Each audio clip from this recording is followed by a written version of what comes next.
Okay. All right. Call this meeting to order. Our prayer and pledge will be held by Mr. Marty. So, let's stand.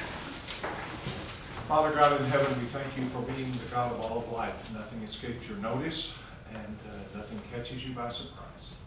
So, Father, I pray that you've given us the gift of life, we would always use it well, and help us to live in a way that honors you and helps others. Thank you for the privilege of serving, being a part of this community. For me, the place I grew up in, and did a large part of helping make all the good that is in me, and I thank you for that. Bless our time tonight. Help us speak truth, help us speak kindly, but in all things, may you be pleased at the end of the day. In the name of Jesus, I pray. Amen. I pledge allegiance to the flag of the United States of America and to the republic for which it stands, one nation, under God, indivisible, with liberty and justice for all. Honor the Texas flag. I pledge allegiance to thee, Texas, one state, under God, one and indivisible.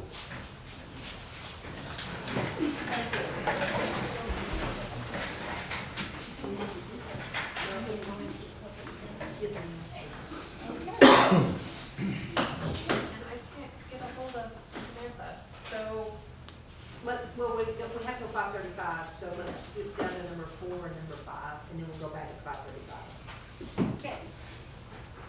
Citizens that are a presentation for items not on the agenda.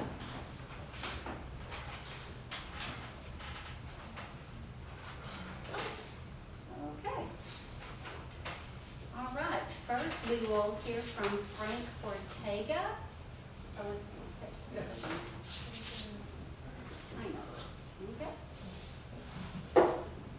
You ready? Yes, go Okay, ahead. well, on January 16th, about 7:30 to 7:38, I got pulled over by an officer going down on, I think, 3rd Street, on the, I don't know if it's 3rd Street or, I don't know, going towards where the arena's at, going down.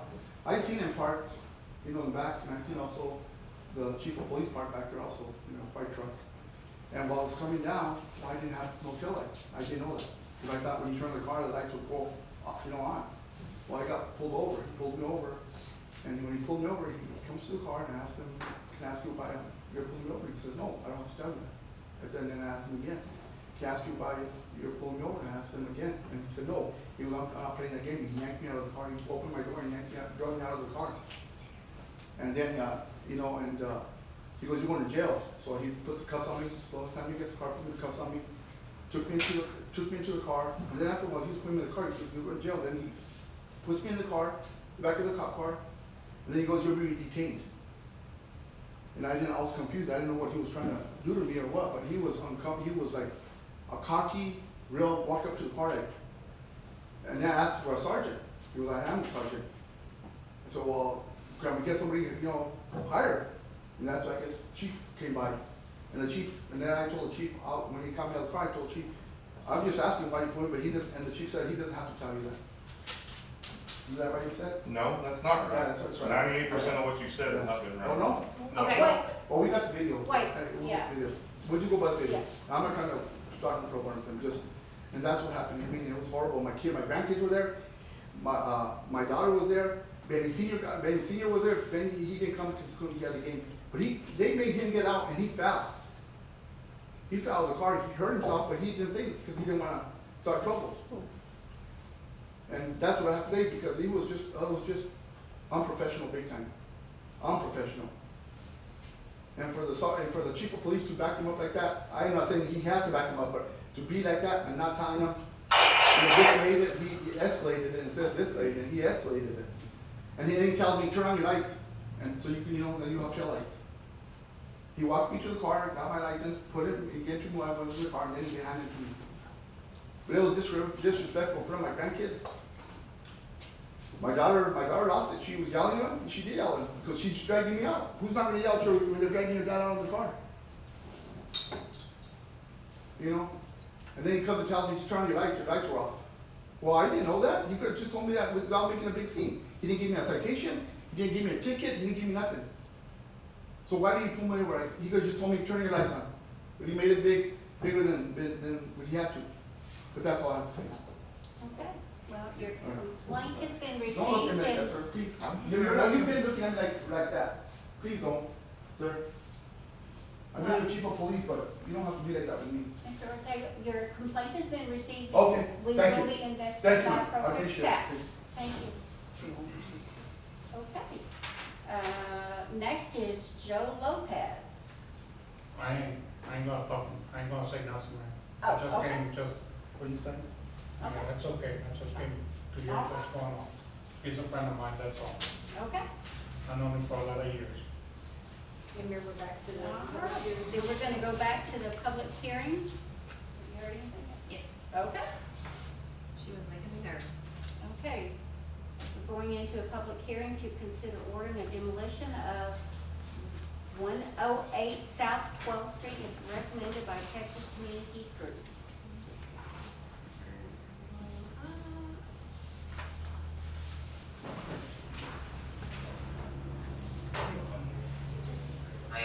I can. Are you there? I am. Okay, let me see if we can get this going. Okay, I believe, can everybody hear Samantha? Clearly? Just 1, 2, 3, can you hear me? Yes. Yes. Are you ready for me to present? I am, thank you. Okay, so my name is Samantha. I'm a licensed code officer with Texas Communities Group. I'm gonna be presenting you the property. It is listed as all of Lot 10 and Block 15 of the original town of Ballinger. It's commonly known as 108 South 12th Street. The owners are listed as Benito Charles Juarez Estate. For notice and compliance offense, we have, per the ordinance, the Ballinger Code of Ordinance, as well as Chapter 214 of the Texas Local Government Code. We provided all proper notification regarding the property. All required statutory notices have been properly issued. Certified notices were sent up. All the possible errors and interested parties that we could find and document. The notice of public hearing was also published. Upon the conditions upon inspection of this property, it was found at the time to be vacant and in severely deteriorated conditions, posing a risk to public health and safety. It's a single-family residential structure. The front porch, the roof is sagging with damaged supports and signs of possible structural failure. Overhanging eaves are exposed, weathered, and unmaintained with no protective painting nor coating. The roof is uneven and visibly deteriorated with different portions of colored metal, looks like, covering or trying to provide some sort of weather protection. Windows are boarded up, missing or covered with plastic and or tarps. Multiple exterior doors are boarded, missing or inoperable. The walls show mismatched siding, rotten paint. The yard was also overgrown. I'm sorry? Oh, no, go ahead. Okay. And the conditions present did create growing arborage. Based on these observation, the structure does meet the definition of substandard and dangerous building. So per your ordinance, our recommendation would be a standard 30-day order to abate the violation. And then if the fail to comply, then a lien be put against the property or heirs. Do you have any questions for me?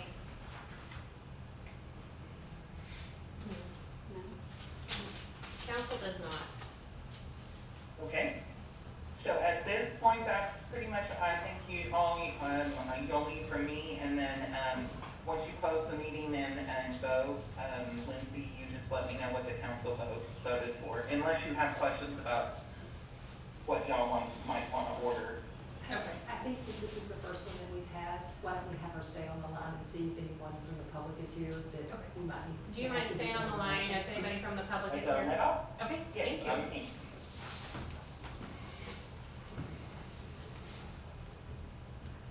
Does anybody out there want to speak about this property at 108 South 12th? Jennifer? My dad owns the rent house right next door, so depending on what it costs, we would be interested in buying it. I don't know if that's after the city comes in and demolishes it, cleans it up, if you're just gonna sell the lot, or you would sell it for back taxes, or what y'all would do on that. Did you hear her, Samantha? Yes, I did. So at this time, this is just a substandard structure, situation. So the owners are gonna have by law, even if council orders 30, 60, 90-day abatement, the owners are going to be given minimally 30 days, and then if they don't comply, at that point, the city can go in and do the work and bill for it. It isn't technically giving away the ownership rights, so the ownership rights would remain. If owners felt that they'll pay the invoice or heirs, at that point, a lien can be put against the property. Therefore, if the owners or heirs ever decided to sell that property, that lien would have to be paid first. Other than that, the only thing I could recommend is, you can always use the county appraisal district website, get owner information and try to contact them for possible sale, that type of thing. But this case isn't gonna change ownership, it's still gonna be the same owner.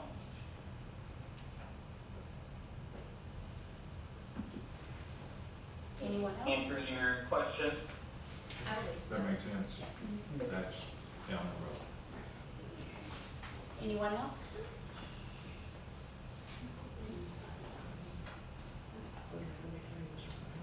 Okay, we are going to close the public hearing at 5:42.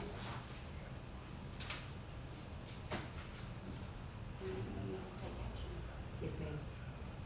Okay. Council, you have the recommendation before you in a handout from our, code personnel, so if you would like to, review that, and if anyone is so inclined to make a motion. I'll make a motion that we issue this standard 30-day order to abate. I'll second that.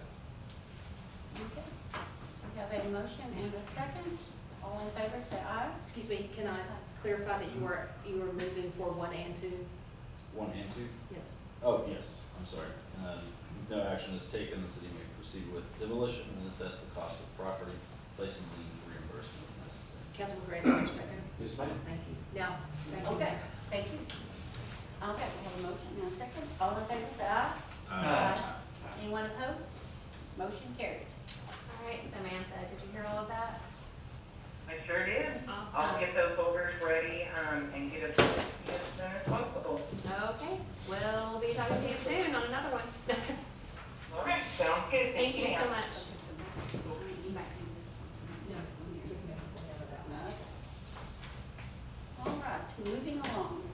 We're going to the consent agenda to approve the minutes of the January 5th, 26th meeting and to adopt the City of Ballinger Holiday Calendar 2026. Okay, so you've had a minute to look at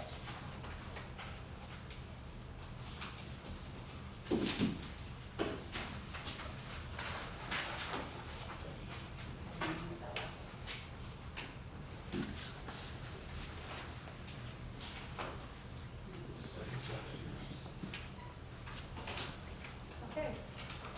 I would make a motion to approve the consent agenda. Second? Okay, we have a motion and a second to approve the consent agenda.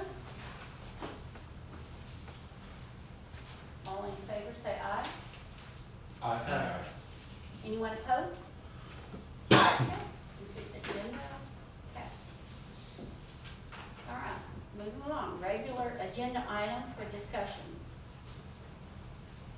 swearing in of City of Ballinger Fire Department volunteers. Mayor, council, as we've talked in the past, with the things that are currently going on, our charter allows for basically what we would call a reserve firefighter. Just like we do within the police department, we have reserve officers. So we have 4 here tonight that have stepped forward and agreed to be reserve firefighters, if you will, for the city of Ballinger. First, I want to talk about firefighter Brett Allen. Y'all know him. He has been made assistant chief over the Ballinger Fire Department, so he is the second in command of that group. Edward Garcia, many of y'all will know Edward. Edward is going to be the captain of the Ballinger Fire Department. Y'all make sure we're doing everything correct. Firefighter Wason Kaysen is there. Firefighter Cord Bowman is also one. And then the newest one is Cody Ralston. I haven't learned his name just yet. So if y'all all come forward.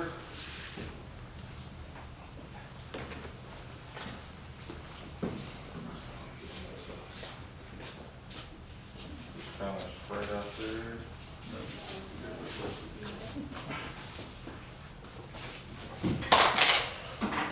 There we go. There we go. All right. If you all would, please raise your right hand. Repeat after me. I do solemnly swear that I will support the Constitution of the United States of America and of the state of Texas. Obey the laws and ordinances of the city of Ballinger. Familiarize myself with and be obedient to the rules and regulations of the Ballinger Fire Department. And faithfully serve the city of Ballinger. In the discharge of my duties as a fireman. To the best of my knowledge and ability. So help me God. Thank you.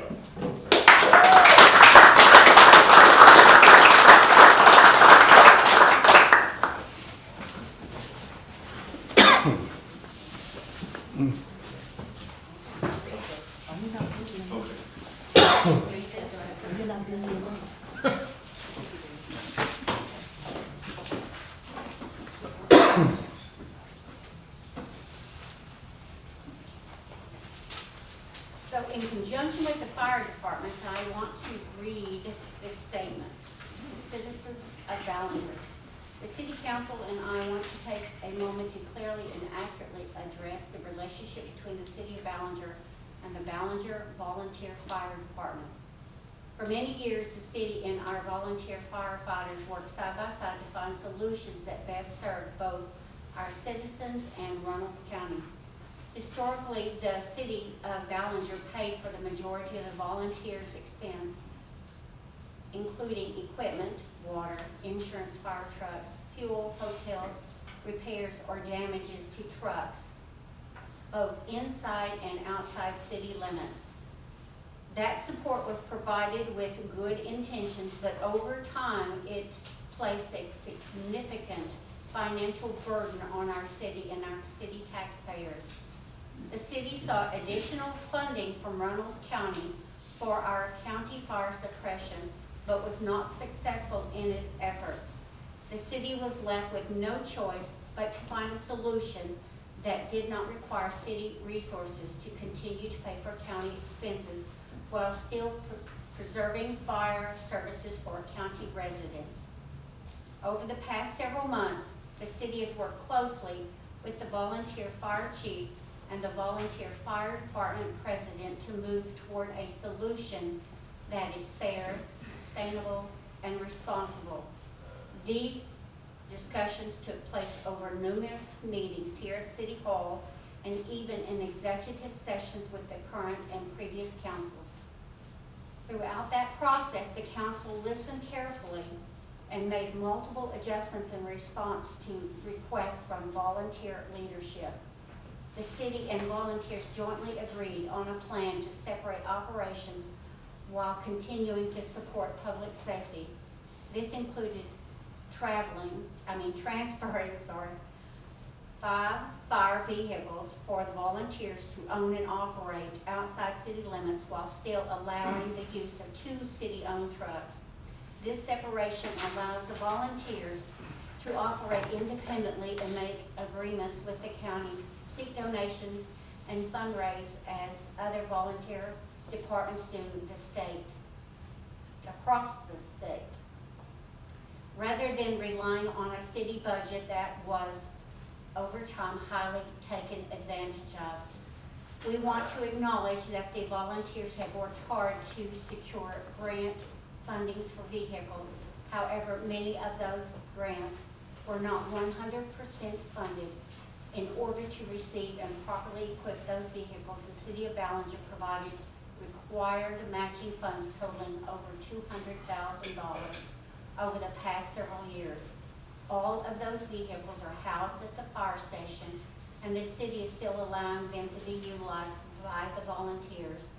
Additionally, when equipment was transferred to the volunteers, all equipment was left intact and as is. Nothing was removed or stripped, and the volunteers in agreement still have access to what is needed for any situation. Let us be clear, the city's first obligation is to its residents. We arrive at what we believe was fair for all concerned and that the volunteer firefighters were accepting of. However, no solution pleases everyone, and the city cannot control conversations, emotions, or reactions that occur after meetings between volunteers, and we cannot control rumors and misinformation that has been spread. We can only attempt to tell the whole story. Change can be difficult, but the city has tried to be transparent as possible with its goals and objectives. Our responsibility is to do what is right for the city of Ballinger taxpayers, many of whom have effectively been double taxed while city resources have been used to fight fires throughout the county. This change also ensures that when volunteers are responding outside city limits, Ballinger will no longer be left without fire protection. Our city fire department and equipment will remain available to protect our residents and the businesses inside the city limits. The city has not made these decisions lightly. We have consulted with surrounding cities, volunteer departments, the Council of Governments, Texas Emergency Management, and some Reynolds County officials. Every recommendation we received was consistent. A city fully backing a volunteer fire department in this manner is not typical and is not sustainable. Separation between city operations and volunteer operations was strongly advised. We deeply respect and appreciate the men and women who volunteer their time to serve our communities. This decision is not about diminishing their service.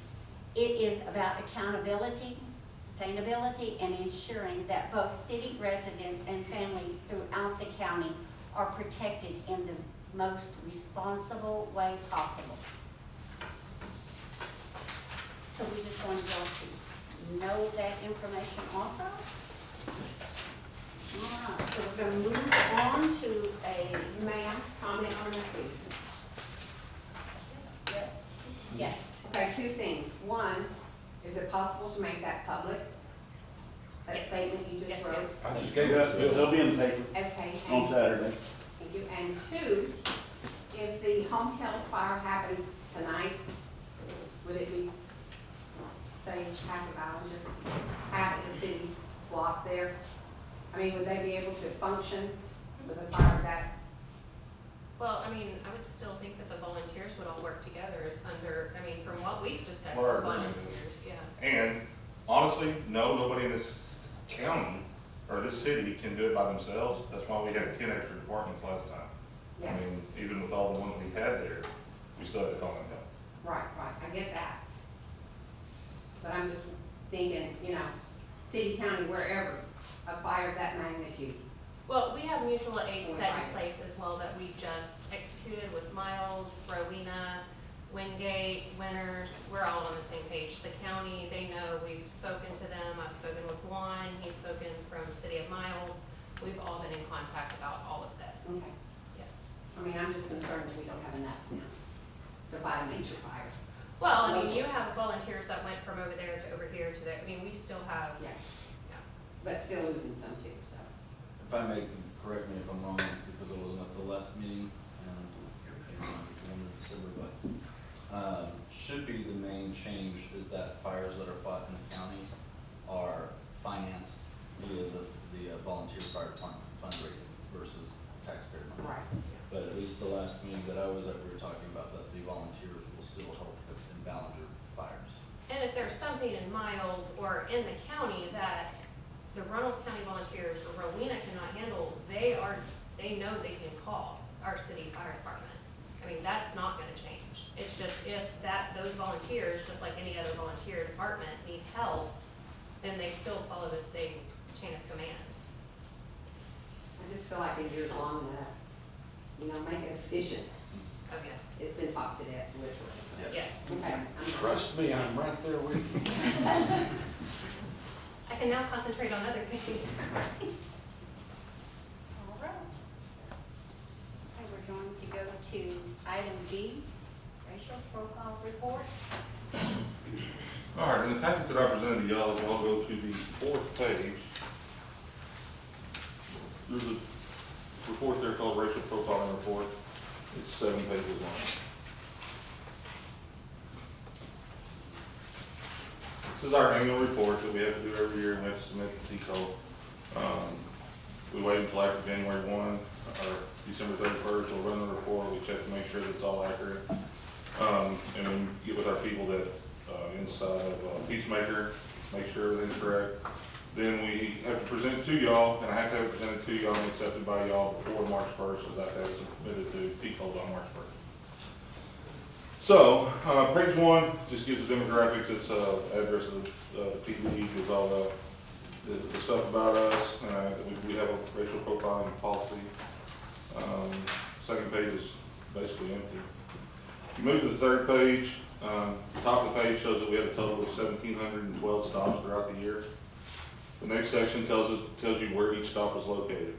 1,699 were on city streets, 6 on US highway, 5 state highway, and 2 on private property or other. The next one was the ethnicity known prior to the stop on 39 yes and on 1,681 no. The race and ethnicity breakdown of these 1,712 stops, and these are mandated by the state. We don't get to choose. This is just what they allow us to put. We had 8 people that were Alaska Native / American Indian, 43 that were Asian Pacific Islanders, 92 Black, 1,145 White, 424 Hispanic Latino. The next breakdown is in 2 sections. There was 560 females, 1,152 males, and you can see the breakdown on each race that they allow us to put in on each of those genders. On the next section, it actually travels over onto page 4. There's 4 sections of that, the reason for stop.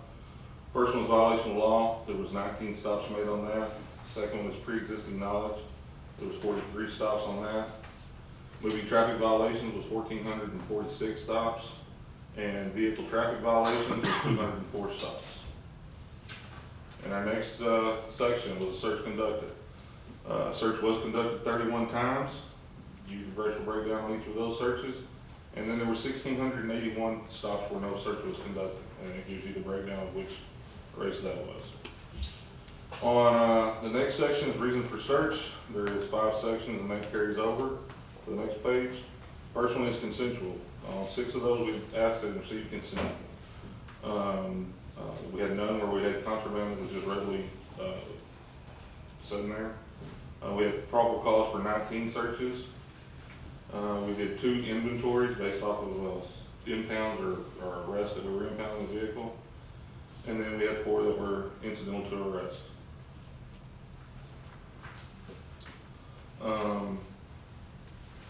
Was contraband discovered? Yes, contraband was discovered 19 times and no 12 times out of the total number of stops. On the description of contraband, we had drugs that were 15 of them, weapons was 1, alcohol was 4, and then other was 1, and forgive me, I did not go back into that report and tell you what the other one was, but it was on wipers. The result of the stops, We give a verbal warning 574 times. We wrote written warnings 446 times. We wrote citations 676 times. We wrote a written warning and an arrest 6 times. We wrote a citation and an arrest 8 times. And then twice it just arrested in 2 arrests by itself. The arrests were based on, 7 times it was based on violation of penal code, 5 times on violation of traffic law, 0 times for violation of city ordinance, and then 4 times for outstanding warrants. We did not have any that were reported where we had to arrest made on using physical force that resulted in bodily injury, and that was 1,712 times. And we had no complaints alleging racial profiling. And this, like I said, this analysis has been done, and we used it on, it was created through Peacemakers app that was approved by TCOL, and it does get the consensus and everything through. It's based on the citations that we use right out of our ticket writer, and all of that data is recorded by them on a regular basis. So any questions on any of that? All right. Thank you. It needs a second for this. I would make a motion that we would accept the report on racial profiling. Second. You know, just pick one, something. Pick one, okay? We have- Pick one of the white. We have a motion and a second on that question. All in favor say aye. Aye. Anyone opposed? Motion carries. All right. Item C, relating to the old school property between 7th and 8th Street, previously deeded to the city. Okay, there's been a lot of talk and back and forth, and the city park board is wanting to develop that property. Also, it has been said prior prior council meeting, or the school had designated this for specifically for the city park board to develop. However, I can't find it anywhere, and you can't put it in the deed because technically the city park board is underneath the city. So the deed is to the city, and it doesn't state anything about that. So what I'm recommending is for the council, if you would like, and you'll vote to approve it, to designate that to the city park board so they can develop it. So it's, in the future, it's already done and taken care of, and they can start developing it, and there's no questions about, because at one time we were gonna sell the property. Correct. And miscommunication about all of that, and I don't want that because it's not written down, and you know me, I like written down. I am all for designating that as a city park. Anybody have any problems? Before we do anything, there's a couple of park board members here. I'd like for them to share with us what their plans are up there, what they would like to see happen, if they don't mind. We've discussed this multiple times since about 2019. Okay. Kicking the idea around, but really, nothing settled in stone, We're discussing the possibility now, maybe of a pickleball court. That's gotten pretty popular. One thing I'd like to see is more practice fields for the softball, little league guys, because there's a lot more kids than there are practice fields, and they're having to take turns with that. Nothing major, I don't think. I'd like to see maybe a pavilion put up there, a gazebo of some kind, just fancy that. So Nadia and I are going to attend a grant workshop for Parks and Recreation in March, at the beginning of March. None of the park board members were available because it is during the week. And we're gonna go to that and try to do some planning, yeah, she's got a baby coming. Planning and stuff. That's 6 weeks out. That's 6 weeks out, Lonnie. There's a lot of options and grants out there right now that I need kind of help writing because I am getting a little deep on the grant side, but with Nadia's help and the park board, the pickleball courts, there's some enclosed facilities that grants are out there for, and trails and stuff. So it's just, there's a huge range of stuff that, and we've got great ideas too, so. But I do want it on paper saying this is designated to the park board, so we don't come into another situation like we did prior, if that's what the council would like. One of the possibilities I thought of is the building that's there clean it up and have another option of a rental, a smaller version of the community center for birthday parties, reunions, whatever. But you had told me that it's full of files, storage. Yes, it is our other file storage that we have to keep. But this isn't happening today anyway. Right, no. I wish. And we may find a grant to Hey, put a smaller building up instead of. yes, Well, the Instead of Rockford using is, the it's a band. nice building. it is, it's Oh, really it neat. is. It is. But we may have something available in grant wise, but we'll find out after Lindsay goes. I found some, it's just getting them all done. Well, yeah, hey, but we can do that. We can. Okay. So, do I have a motion that we designate the property to be used by the city park board? Motion. I will second that motion. Okay. Second. So all in favor say aye. Anyone opposed? Okay, motion passed. Is it safe to assume that all improvements we do will go through the council, right? I mean, we're not gonna go up and. do it. Well, just because of the, I mean, because well, it's all budget, owned by every- the city. right, Yeah. right, just budget wise and grants and stuff, you know, they have to approve the resolutions for the grants and things like that. And Atmos is using that yard as They're a using it currently, yes. storage or material yard at the time, so, Yeah. which, What are we gonna call this park? Well, see, when I first brought this up to Lindsay the other day, my personal opinion was I want to name this park after Miss Elaine.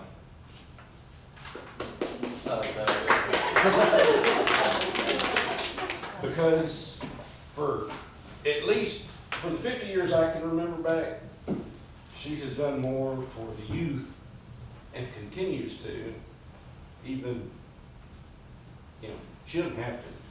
She's been on city boards and park board for longer than I can even remember. And outside of raising, at least halfway raising 90% of the kids in this county, even she's done that. Is that why the crime rate's so high? And so we wouldn't be near as good off without her here, and I want to remember that. Maybe we still, we'll have to brainstorm, but maybe Park EP.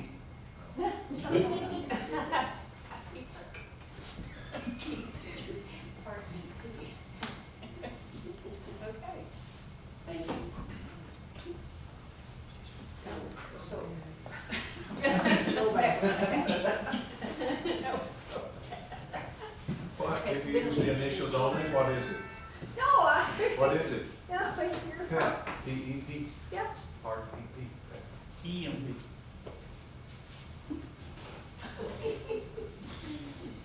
Okay, I don't need to be beat. Said it was Ann, I did. Well, I mean, no, because you've already done that. So we're, yeah. Give me So we already, are we gonna, do we have a motion to rename? I don't, are We table that? we rename? Are y'all just considering it right now? Well- Yeah, we'll bring it back. Yeah. Okay. Because, we don't have a real good name, I just know where I'd like to see the name go. Don't have a real good name. And then Romanette I was done by Council Colton's question of it.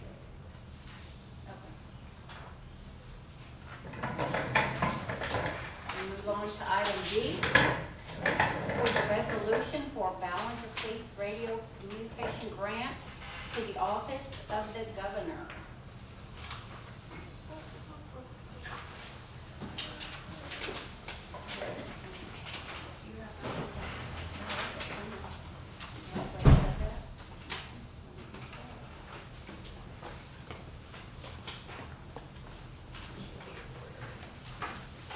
There it is. Okay, this is the resolution for the Ballinger Police Radio Communications, that City of Ballinger agrees that in the event of loss or misuse of the Office of the Governor of Funds, the City of Ballinger assures that the funds will be returned to the Office of the Governor in full. The City of Ballinger designates that city administrator administrator of the city of Ballinger as the grantee's authorized official. The authorized official is given the power to apply for, accept, reject, alter, or terminate the grant on behalf of the applicant agency. The city of Ballinger designates city secretary of the city of Ballinger as a grantee's financial officer. The financial officer is given the power to submit financial and/or programmatic reports or alter a grant on behalf of the applicant agency. Basically, we're going to spend the funds where they need to go, designating the financial officer. Okay. All right. The resolution. Do I hear a motion to accept the resolution? Make said motion. Okay. I'm number two. All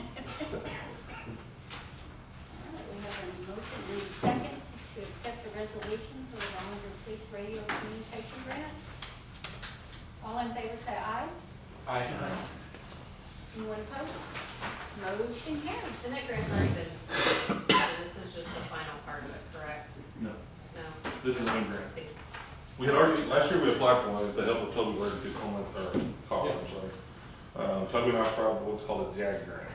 And, so we applied for that. We had originally applied for like, I think it was 48,000.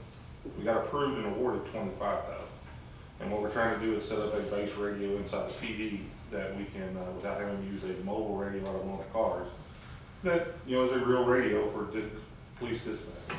Well, since we didn't get all of it, and we couldn't quite figure out how we wanted to put it together, Toby recommended now that the new JAG session's open, we apply again, try to get the secondary funding so that we can put the right console inside the PD. That way, in case we ever do come up with the ability to put in our own dispatch, we've already got that radio part covered. And it's done off of grant money. So that's the purpose of this second part of the grant, is to try to fulfill what we were trying to put in place the first time. So. Okay, thank you. All right, we're gonna move into department reports. Public works update. Oh, did I miss something? Okay. We've come court. I'll make it quick, because I'm about to lose my voice. Our street crews, with the weather we've had, obviously have not been doing a whole lot of paving or blade patching, but, we've been doing a lot of patching, pothole repair. We've used a new material, and it seemed to be working really good. After the freeze, we checked out some of the areas that were the worst, and it's holding up really good. So, man, that was a good test for it, was the ice. I mean, that's really hard on potholes. Our lake dam project, we're getting all the mesquites off the dam, which that is complete. The dam is done.